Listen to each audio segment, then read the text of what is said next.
ವೀಕ್ಷಕರೇ, ನಾನು ಆದಿತ್ಯ ಗಾಜರೆ. ಅಂಬೇಡ್ಕರ್ ಕುಕ್ ಚಾನೆಲ್ಗೆ ಸ್ವಾಗತ.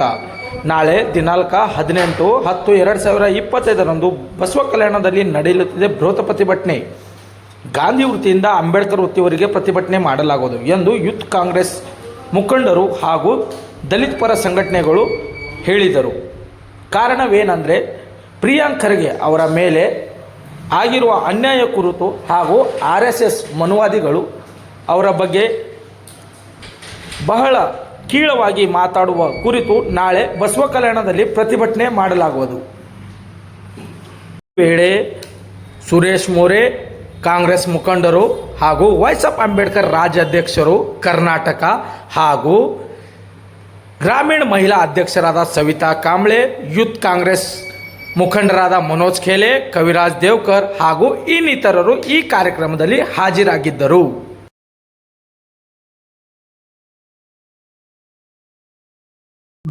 आज बसव कल्याण में सभी दलित और पिछड़ा वर्ग सभी वर्गों के लिए हम एक तय करे थे बसव कल्याण तालुके में कि हमारे नेता प्रियंका साहब खड़गे गवर्नमेंट ऑफ कर्नाटका जिनको निंदनीय भाषा में अविच्छ उनके पर्सनल भाषण से कोई RSS के लोग फोन के मुखांतर एक नहीं कम से कम 100 लोग उनको गाली गलौज कर उनको दिल को ठेस पहुंचा ऐसा है।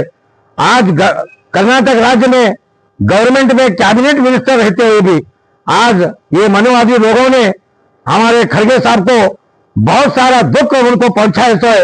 इसलिए हम बसव कल्याण में कल 11 बजे गांधी चौक से अंबेडकर सर्कल तक कल 18 तारीख है, उसके लिए बहुत संख्या में जो लोग हमारे नेता को जो गाली गलौज कर रहे हैं, इस संविधान के ऊपर चलने वाला हमारा समाज, इनको भी उन्होंने बखसते बोले तो हमारा पूरा समाज, हमारे बसव कल्याण के हमारे दलित भाइयां सभी SC ST OBC हम प्रियंका साहब के साथ में रहते हैं और उनके लिए हम जान देने के लिए तैयार है। इसलिए ये रैली हम बसव कल्याण में करने जा रहे हैं। मैं बसव कल्याण के सभी दलित भाइयों को और पिछड़ा वर्ग SC ST माइनॉरिटी जितने भी लोग हैं, ये संविधान को मानने वाले लोग कल 11 बजे बसव कल्याण में आकर गांधी चौक से अंबेडकर चौक तक एक बहुत बड़ी रैली हम करने जा रहे हैं। तो सभी हमारे सभी बहन लोगों ने उपासक और उपासिका बहुत संख्या में आकर इस रैली को शोभा बढ़ाए। मैं पूरे बसव कल्याण तालुके के सभी भाई और बहनों को निवेदन करता हूं। जय भीम, जय संविधान। ಏನು ನಾವು ನಾಳೆ ಒಂದು ಪ್ರೊಟೆಸ್ಟ್ ಅನ್ನು ಇಟ್ಕೊಂಡಿದ್ದೀವಿ. ಕಾರಣ ಇಷ್ಟೇ, ಏನು ಪ್ರಿಯಾಂಕ್ ಸಾಹೇಬರು 4ನೇ ಅಕ್ಟೋಬರ್ದಂದು ಮುಖ್ಯಮಂತ್ರಿಯವರಿಗೆ ಒಂದು ಪತ್ರ ಬರೀತಾರೆ. ಆ ಪತ್ರದಲ್ಲಿ ಸ್ಪಷ್ಟವಾಗಿ ಬರ್ದಿಂದಿತ್ತು ಏನಪ್ಪಾ ಅಂತಂದ್ರೆ, ನಮ್ಮ ನಾಡಿನ ಮಕ್ಕಳು ಹಾಗೂ ಯುವಕರ ಮನಸ್ಸಿನ ಮೇಲೆ ಒಂದು ಏನು ವಿಷ ಬೀಜ ಬಿತ್ತುವಂತ ಕೆಲಸನ ನಡೀತಾ ಇದೆ. ಅದು ಸಾರ್ವಜನಿಕವಾಗಿ ಶಾಲೆಗಳಲ್ಲಿ ಮತ್ತು ಉದ್ಯಾನವನಗಳಲ್ಲಿ ಒಂದು ಏನು ಸಾರ್ವಜನಿಕ ಸ್ಥಳಗಳಲ್ಲಿ ಆಗ್ಬಾರ್ದು ಅಂತ ಹೇಳಿ ಅದು ಒಳಗ ಸ್ಪಷ್ಟವಾಗಿ ಬರೆದು ಅದು ನಿಷೇಧ ಮಾಡ್ರಿ ಅಂತ ಬರೆದಿದ್ದಿತ್ತು.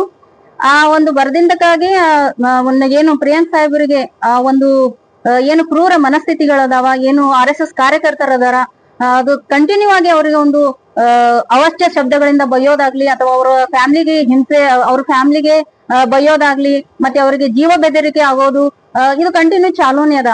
ಇದರಲ್ಲಿ ಏನು ಕ್ಲಿಯರ್ ಆಗ್ತದ ಅಂತಂದ್ರೆ, ಯಾರು ಸಂವಿಧಾನದ ಪರವಾಗಿ, ಯಾರು ಸಮಾನತೆಯ ಭಾತೃತ್ವ ಬಾಂಧವ್ಯದ ಪರವಾಗಿ ಮಾತಾಡ್ತಾರ, ಅವರ ಒಂದು ಧ್ವನಿಯನ್ನ ಕುಗ್ಗಿಸುವಂತ ಪ್ರಯತ್ನನ ನಡೀತಾ ಇದೆ ಸಮಾಜದಲ್ಲಿ. ಹಾಗಾಗಿ ನಾನು ದಯವಿಟ್ಟು ಕಳಕಳಿಯಲ್ಲಿ ನಮ್ಮ ಎಲ್ಲಾ ಮತಕ್ಷೇತ್ರದ ಬಸವ ಕಲ್ಯಾಣ ಜನರಲ್ಲಿ ವಿನಂತಿ ಮಾಡ್ಕೊಳ್ತೀನಿ, ಯಾರೋ ನೀವು ಸಂವಿಧಾನದ ಪರವಾಗಿದ್ದೀರಿ, ಯಾರು ಸಂವಿಧಾನದ ಉಳಿವಿಕೆ ಬಯಸ್ತೀರಿ, ಅವರೆಲ್ಲರೂ ನಾಳೆ ಬನ್ನಿ, ಆ ಒಂದು ದುಷ್ಟ ಶಕ್ತಿನ ದಮನ ಮಾಡೋಣ ಅಂತ ಈ ಸಂದರ್ಭದಲ್ಲಿ ನಾ ಕೇಳ್ಕೊತೀನಿ. ಧನ್ಯವಾದ. ನಾಳೆ ನಾವು ದಿನಾಂಕ 18 ಶನಿವಾರ ಮುಂಜಾನೆ 10 ಗಂಟೆಗೆ ಬಸವ ಕಲ್ಯಾಣ ನಗರದಲ್ಲಿ ಒಂದು ದೊಡ್ಡ ಮಟ್ಟದಲ್ಲಿ ಹೋರಾಟವನ್ನು ಹಮ್ಮಿಕೊಂಡಿದ್ದು, ನಮ್ಮ ಸರ್ಕಾರದ ಘನ ಸರ್ಕಾರದ ಸಚಿವರಾದಂತ ಸನ್ಮಾನ್ಯ ಶ್ರೀ ಪ್ರಿಯಾಂಕ್ ಖರ್ಗೆ ಸಾಹೇಬರಿಗೆ ಒಂದೇನು RSS ಬಗ್ಗೆ ಅವರು ಮುಖ್ಯಮಂತ್ರಿಗಳಿಗೆ ಲೆಟರ್ ಬರೆದಿದ್ರು, ಆ ಲೆಟರ್ನ ವಿರೋಧಿಸುತ್ತಾ ಹಲವಾರು ಜನ ಹಲವಾರು ರಾಜ್ಯಗಳಿಂದ ಅವಾಚ್ಯ ಶಬ್ದಗಳನ್ನ ನಿಂದಿಸುತ್ತಾ ಅವಾಚ್ಯ ಶಬ್ದಗಳನ್ನು ಬಳಸುತ್ತಾ ಅವರ ಮನಸ್ಸಿಗೆ ಒಂದು ತೊಂದರೆಯನ್ನು ಕೊಟ್ಟಿರ್ತಾರೆ. ಇದರ ಸಲುವಾಗಿ ಯಾವುದೇ ಒಂದು ಮನುವಾದಿಗಳಿಗೆ ಅವರಿಗೆ ಒಂದು ತಕ್ಕ ಪಾಠ ತಕ್ಕ ಉತ್ತರವನ್ನ ಕೊಡಬೇಕಂತ ಹೇಳಿ ನಾವು ತಿಳಿದುಕೊಂಡು ನಾಳೆ ಬಸವ ಕಲ್ಯಾಣ ನಗರದ ಅಂಬೇಡ್ಕರ್ ವೃತ್ತದಲ್ಲಿ ಹೋರಾಟವನ್ನು ಹಮ್ಮಿಕೊಂಡಿರ್ತೇವೆ. ಆದ ಕಾರಣದಿಂದ ಸಮಸ್ತ ಬಸವ ಕಲ್ಯಾಣದ ಪ್ರತಿಯೊಂದು ಹಳ್ಳಿಯಿಂದ 153 ಹಳ್ಳಿಯಿಂದ ಎಲ್ಲಾ ದಲಿತ ನಮ್ಮ ಮುಖಂಡರು ಹಾಗೂ ಬಾಬಾ ಸಾಹೇಬರ ಅಭಿಮಾನಿಗಳು ಮತ್ತು ನಮ್ಮ ವಿಜಯ್ ಸಿಂಗ್ ಸಾಹೇಬರ ಅಭಿಮಾನಿಗಳು ಎಲ್ಲರೂ ಬಂದು ಭಾಗಿಯಾಗಿ ನಮ್ಮ ಪ್ರಿಯಾಂಕ್ ಸಾಹೇಬರಿಗೆ ಒಂದು ಬೆನ್ನೆಲುಬಾಗಿ ನಿಲ್ಲಬೇಕೆಂದು ಕೇಳ್ತಾ ನನ್ನ 2 ಮಾತುಗಳನ್ನು ಮುಗಿಸುತ್ತೇನೆ. ಜೈ ಭೀಮ್, ಜೈ ಸಂವಿಧಾನ್. ಜೈ ಭೀಮ್, ನಮಸ್ಕಾರ. ಇವತ್ತಿನ ದಿವಸ ಲೈವ್ ಬರೋ ಕಾರಣ ಏನಂತಂದ್ರೆ, ನಾಳೆ ನಾವು ಬಸವಕಲ್ಯಾಣದಲ್ಲಿ ಒಂದು ಪ್ರತಿಭಟನೆ ಹಮ್ಮಿಸಲಾಗಿದೆ. ಅದ್ರ ವಿಷಯ ಏನಂತಂದ್ರೆ, ಕರ್ನಾಟಕ ರಾಜ್ಯದ ನಮ್ಮ ಪಂಚಾಯತ್ ರಾಜ್ ಇಲಾಖೆ ಹಾಗೂ IT-BT ಸಚಿವರಾದ ನಮ್ಮ ನಾಯಕರಾದ ಪ್ರಿಯಾಂಕಾ ಖರ್ಗೆ ಸಾಹೇಬರಿಗೆ ಅನೇಕ ರಾಜ್ಯಗಳಿಂದ ಕರೆಗಳು ಬರ್ತಾ ಇದೆ. ಆ ಕರೆಗಳಿಂದ ಅವಾಚ್ಯ ಶಬ್ದಗಳಿಂದ ಬೇರೆ ಬೇರೆ ಭಾಷೆಯಲ್ಲಿ ಮಾತಾಡ್ತಾ ಇದ್ದಾರೆ. ಅವರಿಗೆ ಬೆದರಿಕೆ ಹಾಕ್ತಾ ಇದ್ದಾರೆ. ಅವರು ನಮ್ಮ ದಲಿತ ಮುಖಂಡ ಹಾಗೂ ನಮ್ಮ ಅಚ್ಚುಮೆಚ್ಚಿನ ನಾಯಕರಾದ ಅವರು ಪಾರ್ಲಿಮೆಂಟ್ ನಲ್ಲಿ ಒಂದು ದೊಡ್ಡ ಹೆಮ್ಮೆ ನಮ್ಮ ನಾಯಕರಿದ್ದಾರೆ. ಅಂತವರಿಗೆ ನಮ್ಮ ಈ ಪರಿಸ್ಥಿತಿ ನಮ್ಗೆ ನೋಡ್ತಾ ಶಕ್ತಿ ಇವಾಗ ಇಲ್ಲ. ಮುಂದೆ ಆ ತರ ಇಂಥ ಮನುವಾದಿಗಳಿಗೆ ಇಂಥ ಪರಿಸ್ಥಿತಿ ಬರಬಾರ್ದು ಅಂತಂದ್ರೆ ನಾಳೆ ನಾವೊಂದು ಪ್ರತಿಭಟನೆ ಹಮ್ಮಿಕೊಂಡಿದ್ದೇವೆ. ನಾಳೆ ಪ್ರತಿಯೊಬ್ಬರು ಬಂದು ಈ ಯುವಕರು ಹಾಗೂ ಯೂತ್ ಕಾಂಗ್ರೆಸ್ ನೇತೃತ್ವದಲ್ಲಿ ಹಾಗೂ ವಿಜಯ್ ಸಿಂಗ್ ಸಾಹೇಬ್ ಅಭಿಮಾನಿ ಬಳಗದ ವತಿಯಿಂದ ಹಮ್ಮಿಕೊಳ್ಳಲಾಗಿದೆ. ತಾವೆಲ್ಲರೂ ಬಂದು ಭಾಗಿಯಾಗಿ ಯಶಸ್ವಿಗೊಳಿಸಬೇಕೆಂದು ತಮ್ಮಲ್ಲಿ ವಿನಂತಿ ಮಾಡ್ತೇನೆ.